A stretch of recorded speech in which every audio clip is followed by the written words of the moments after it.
बदलापूर अत्याचार प्रकरणातील आरोपी अक्षय शिंदेच्या एन्काउंटरला पोलीस जबाबदार असल्याचा ठपका ठेवण्यात आलाय। या संदर्भातला न्यायालयीन चौकशीचा अहवाल मुंबई हायकोर्टात सादर करण्यात आलाय। अक्षय शिंदेनं बंदूक हिसकावून गोळीबार केल्याचा दावा पोलिसांनी केला होता। त्यानंतर स्वसंरक्षणासाठी केलेल्या गोळीबारात अक्षयचा मृत्यू झाल्याचं पोलिसांचं म्हणणं होतं। मात्र हा दावा संशयास्पद असल्याचं अहवालात नमूद करण्यात आलंय।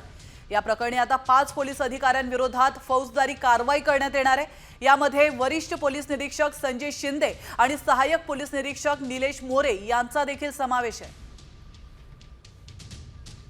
तर ग्राफिक्सच्या माध्यमातून एक नजर टाकूयात न्यायालयीन अहवालात नेमकं काय म्हटलंय त्यावर।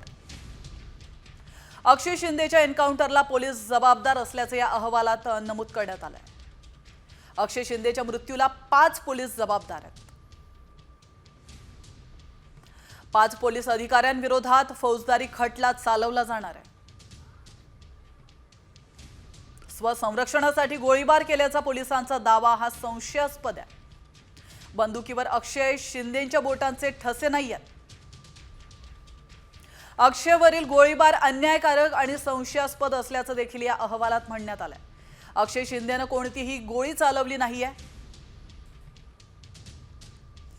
तर पायात गोळी मारण्याऐवजी डोक्यात गोळी का मारली असा सवाल कोर्टाने उपस्थित केला।